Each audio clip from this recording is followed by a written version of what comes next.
Hello investors and welcome to Nostal Wealth. स्वागत है आपका आज के इस वीडियो में जहां हम डिस्कस कर रहे हैं इंडियन लिकर इंडस्ट्री एंड उनका आउटलुक एंड ऐसी 5 कंपनीज जो आप अगर इन्वेस्ट करते हैं तो आपको बहुत ज़्यादा फायदा हो सकता है। तो आइए जानते हैं कि ये कौन सी 5 कंपनी हैं और क्या है आउटलुक इंडियन इंडस्ट्री का with respect to the liquor market. शुरू करने से पहले बताना चाहूँगा, मैं हूँ Mahendra Rao. I am a chartered wealth manager and a qualified personal finance professional and I am associated with this industry for the past 17 plus years. And हमारा company का मोटो यही है to deliver the financial dreams of all our investors. इसीलिए हम ये बेहतर से बेहतर वीडियो लेके आ रहे हैं ताकि हम आपको एजुकेट कर पाएँ ऑन वेरियस फाइनेंशियल एस्पेक्ट्स। तो शुरू करते हैं दोस्तों आज का ये वीडियो एंड आज का ये presentation. Outlook for Indian liquor industry and top 5 growth driven companies as of 2025. This outlook can change, the growth driven companies can change, but हम ये outlook as of 2025 के नज़रिए से देख रहे हैं। सो इंडियन लिकर इंडस्ट्री क्या हो रही है कि एक विटनेस कर रही है एक transformation fuelled by demographics, urbanisation and premiumisation. ये 3 फैक्टर्स हैं जो ड्राइव करेंगे Indian liquor industry. Demography because अब टायर 2, टायर 3, टायर 4 सिटीज़ में भी आप देखोगे the consumption, the way the Indians are consuming alcohol is changing drastically. ठीक है, ऐसा नहीं है कि ये कुछ नई बात कर रहे हैं हम, but the way people use to consume liquor earlier and the way people are consuming liquor now has changed completely. So that is happening because of the demographics and as well as the urbanization. जितना हम urban cities बनती जा रही हैं उतना लोग ज़्यादा consume करने की तरफ जा रहे हैं लिकर, एज वेल एज जो लोकल ड्रिंक जो पी रहे थे उसके बदले आज लोग प्रीमियम पीना शुरू कर चुके हैं एंड उसी का एडवांटेज ये सारी कंपनीज को मिल रही है। Projected market size as of 2025 अगर आप देखेंगे तो 5 से 6 लाख करोड़ के बीच का मार्केट कैप है इस सेक्टर का पर्टिकुलरली, एंड एक्सपेक्टेड ग्रोथ जो हम देख रहे हैं इंडस्ट्री का that is somewhere between 6 to 8%. So this is the outlook of the sector कि why this sector will be performing and why this sector will be in demand going further. Key segments की अगर मैं बात करूँ तो यहाँ पे 3 major segments हैं जहाँ पे ये सेक्टर डिवाइड किया गया है। First is the Indian made foreign liquor. Indian made foreign liquor आप जितने भी ब्रांड्स देख रहे हैं इंडिया मार्केट में, so this are Indian mades and there are many foreign brands which are made in India and यही manufacture हो रहे हैं और यही कंज्यूम हो रहे हैं, but the brand is a foreign brand. So ये डोमिनेट करता है 70% ऑफ द मार्केट। सेकेंड जो आता है that is beer market which is now holding 20% market share, and सबसे बड़ा एडवांटेज है कि बियर कंजम्पशन रैपिडली ग्रो हो रहा है in the tier 2 and tier 3 cities. तीसरा जो आता है which is now having a market share of 10% is the craft beers and premium spirits. Brands like Black Label, Blue Label, Red Label, Teacher's and many other brands, they are the premium spirits and these spirits are gaining traction in urban areas. So this is what is changing because of the urbanization and the premiumization, and these are the key segments that you have to understand whenever we are talking about the Indian liquor industry. So growth drivers क्या रहेंगे इस industry के, why the sector will grow? The first reason is the rising young population. 65% of Indian population is below 35, so this is the biggest advantage. जो ये consumers है जो below 35 के है, they once they get stuck to a brand they keep on consuming that brand for the rest of the life. So it becomes very important for the companies to get into the taste buds of the youngsters whenever they are at the age a younger age, and 65% of India की population वो age bracket में है।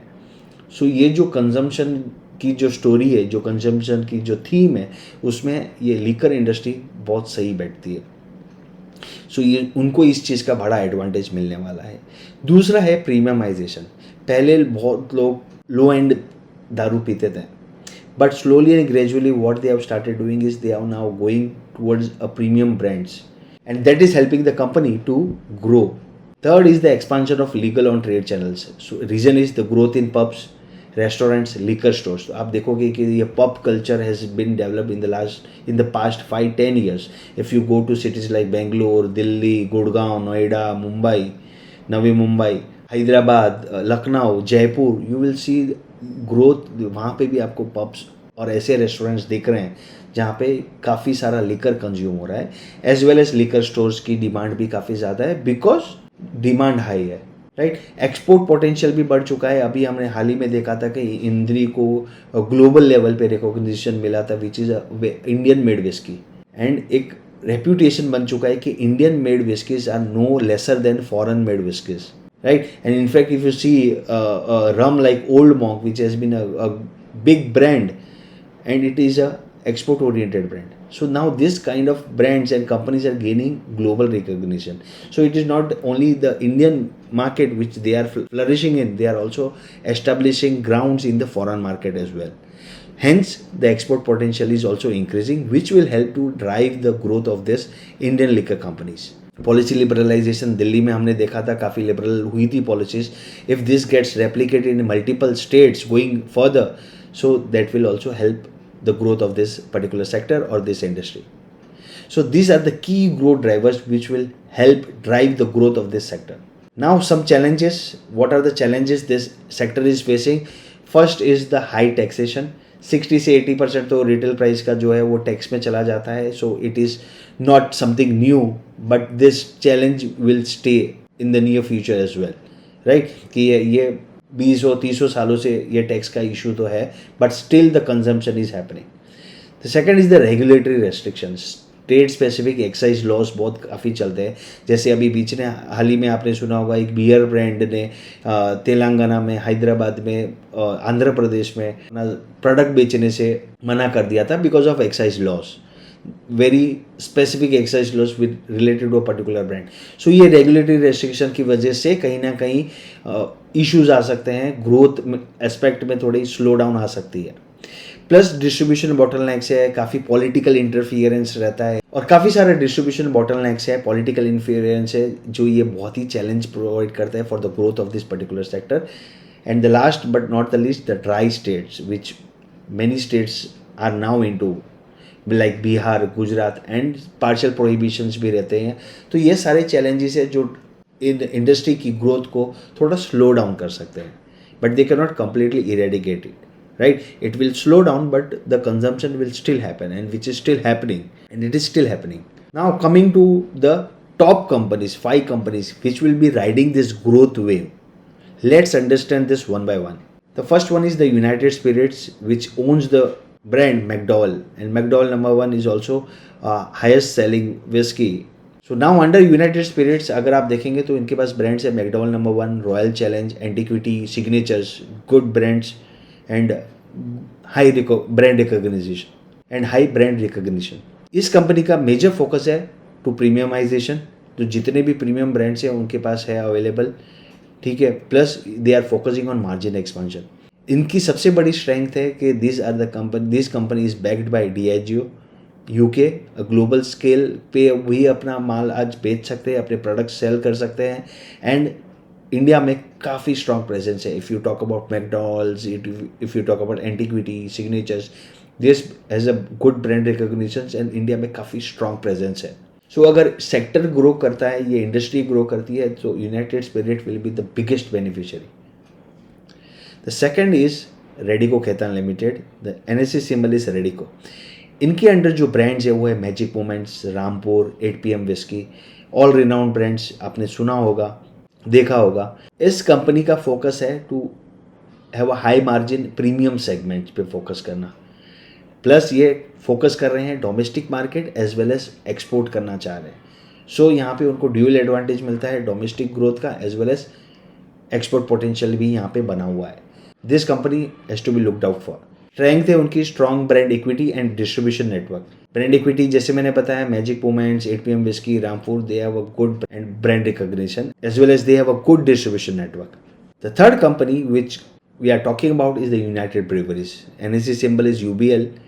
इनकी under brand है Kingfisher और Heineken. This is the company which is now owned by Heineken. So उनका focus क्या है? Focus is the beer market. Beer market में ये लोग लीडर है. आप कोई भी कोना ऑफ इंडिया चले जाओगे तो आपको Kingfisher as a brand easily available है. हाइनिकेन आपका प्रीमियम में चला जाता है, but they are now also focusing on growing non alcoholic beverages. तो उनकी सबसे बड़ी स्ट्रेंथ है उनका massive beer distribution and global brand leverage. So दोनों का फ़ायदा उनको यहाँ पे मिलता है। एक तो इंडिया में काफ़ी अच्छा डिस्ट्रीब्यूशन है और ग्लोबल ब्रांड लेवरेजेस है। So company can take advantage of the growth into this sector. The fourth company which we are talking about is the Global Spirits Limited. So NSE symbol is Global SPR. इनके brand जो है उतने renowned नहीं है, but they own the country liquor जितने भी बनते हैं they are produced by Global Spirits Limited. Plus, they have a manufacturing facility to manufacture Indian made foreign liquor portfolio. So, इनका काम बॉटलिंग का, मैन्युफैक्चरिंग का ज़्यादा है rather than owning the own portfolio, but own portfolio में वो अपना एक कंट्री लिकर बना के डिस्ट्रीब्यूट करते हैं। फोकस इस कंपनी का है टू इंटीग्रेशन, ठीक है, डिस्टिलरीज, बॉटलिंग और ब्रांडिंग, ये सारी कंपनी का काम करके उनको प्रोवाइड कर देते हैं। एंड इसीलिए इसका बड़ा एडवांटेज होती है कि यहाँ पे they are tied up with multiple brands to they own the distilleries, they own the bottling and but the branding is the parent companies branding. So the strength is their strong presence in low cost liquor segment, ये बहुत ही बड़ा advantage है इस company का।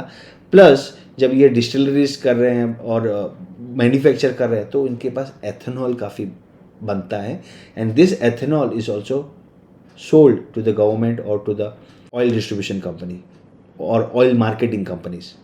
सो यहाँ पे उनको synergy है कि यहाँ पे दोनों चीज़ आपको मिलती है। First, they manufacture on behalf of the parent companies like Indian made foreign liquor जिसके लिए वो काम करते हैं। दूसरा, वो लो कॉस्ट लिकर बनाते हैं। तीसरा, वो एथेनॉल जो बनाते हैं they are selling this ethanol to the companies as well as the government. So यहाँ पे they have that advantage. So whenever the liquor industry will go, automatically the ethanol जो वो प्रोड्यूस करें वो भी बढ़ने वाली है। Plus low cost liquor segment में उनका कोई हाथ नहीं पकड़ सकता। So they have that advantage. The fifth company which we are talking about is the Som distilleries and breweries. NSE symbol is HDBL। इनकी अगर हम बात करें तो brands they own are the Hunter beer, Black Fort whisky and Pentagon, ठीक है। ये focus ज़्यादा करते हैं इन सेंट्रल इंडिया, जहाँ पे मध्य प्रदेश में आपको ये ब्रांड्स काफ़ी दिखने सुनाई देगी और दिखने लगेगी, ठीक है। इनका फोकस बियर पे ज़्यादा है, plus Indian made foreign liquor पे भी ज़्यादा है, specially in central India. Strength की हम बात करें तो रीजनल डोमिनेंस काफ़ी ज़्यादा है उनका, plus they are now expanding into markets like UP and Telangana. So if the liquor industry is expanding, this company will be a big beneficiary. So दोस्तों, ये थी 5 कंपनीज जो बेनिफिट करेगी with the growth of the Indian liquor industry and be the biggest beneficiary of that growth. आगे हम बात करते हैं कि फाइनेंशियल कंपैरिजन, ये फाइनेंशियली कैसे स्टेबल है कि नहीं है, क्या है उनका मार्केट कैप, क्या PE पे ट्रेड हो रहा है, what is the net profit. So I just summarized everything on a single screen. So if I am talking about United Spirits, इसकी मार्केट कैप है 1,13,000 करोड़। रेवेन्यू की अगर हम बात करें तो 12,000 करोड़ का रेवेन्यू है with a net profit of 15 to 1600 crore. Return on capital employed is 28.7%। PE अभी जो चल रही है वो है 69.40। Key brands McDowell's and Signature. Radico Khaitan 32,000 crore की कंपनी है। लास्ट ईयर का रेवेन्यू है, रेवेन्यू जो मैं बता रहा हूँ that is as of March 25। तो लास्ट ईयर का रेवेन्यू है 4,800 crore and net profit is 345 crore. Return on capital employed is 16.2%। PE is 94.80। Key brands इनके अंडर जो है वो है मैजिक मोमेंट्स और रामपुर। तीसरी कंपनी जो है UBL, यूनाइटेड ब्रूवरीज लिमिटेड, उनका मार्केट कैप है 53,000 to 54,000 crore. Revenue is 8,900 crore. Net profit is 442 crore. Return on capital employed is 13.9%। Current PE is 117 and इनके जो की ब्रांड्स है वो है Kingfisher, Heineken. Global spirits, again it is a very small company with a market cap of 3,000 crore, but the revenue they have generated is 2,500 crore. Net profit they are earning is 22 crores. Return on capital employed is 5.62%. Current market PE is 138. And इनका key brands are the country liquor. Rest Indian made foreign liquors है, but they don't own that brands. Som Distilleries, again a small company which is a 3,000 crore company. Revenue उनका 14 से 1500 करोड़ का था। Net profit अगर देखेंगे तो it is 100 crores. Return on capital employed again 19.40%. And PE अगर आप देखेंगे तो it is 28.8। Major brand Hunter beer, Black Fort, ये ब्रांड्स ये कंपनी ओन करती है। So this was about the financial comparison between this top 5 companies. Key investment takeaways are the theme to play. क्या theme play हो रही है इस sector में which will help to grow this sector is the premiumisation. कोई local पीना नहीं चाह रहा है, जो लोकल पी रहे वो प्रीमियम ब्रांड में पीना चाह रहे हैं, जो प्रीमियम ब्रांड पी रहे थे वो और ज़्यादा प्रीमियम पीना चाह रहे हैं। So someone who was buying a liquor bottle at $1,000 now is preferring to buy it at 2,500 or $4,000. Someone who was buying a $4,000 bottle now is willing to buy somewhere around 8,000, 10,000 bottle. So that is the premiumization which is happening. Plus the distribution network in India is growing rapidly and helping this product to reach every nook and corner of the country. Now the Indian liquor brands are gaining presence in the global market, which is helping them to export their product to the world, which will help the industry to grow and have a very positive balance sheet. As well as ethanol blending, which we should not forget कि ये जितना भी ethanol produce कर रहे हैं that is being given to the government for petrol blending or to the oil marketing companies. सो जब as an investor अगर मैं अप्रोच की बात करूँ तो यहाँ पे सेगमेंट में काफ़ी mid and small cap liquor companies रहेगी जो अपने ब्रांड्स को स्केल करने की कोशिश कर रही है. Everyone is now fighting to have that brand which is scalable. So वो प्रीमियम सेगमेंट बनाना चाह रही है, एक अच्छा सा लिकर प्रोवाइड करना चाह रही है so that they have a good brand equity and that brand equity become scalable and they are able to counter the Indian market as well as export those products, and hence you will be able to find good amount of potential multi-baggers in this category. Also you can see the watch list for future. You should not forget Tilak Nagar Industries, Associated Alcohol and Beverages, which is a very recently listed entity which had come with an IPO, and Jagatjit Industries. So apart from 5 companies, these are the 3 companies to look out for whenever you are looking at Indian liquor brands or in the industry or the sector. So friends, that's it from my side. In this video आज हमने बात किया है Indian liquor industry के बारे में, उनके outlook के बारे में, उनके ग्रोथ के बारे में, और ऐसी 5 कंपनीज जो कौन से ब्रांड्स उनके पोर्टफोलियो में है, उनका फोकस क्या है, उनकी स्ट्रेंथ क्या है. एंड अगर आप कोई लिकर स्टॉक आपके पोर्टफोलियो में होल्ड कर रहे हैं, आपके इक्विटी पोर्टफोलियो में होल्ड कर रहे हैं, तो कमेंट कर हमें ज़रूर बताएं. So that's it from my side. Signing off, Mahendra Rao. Until we meet again. Bye bye.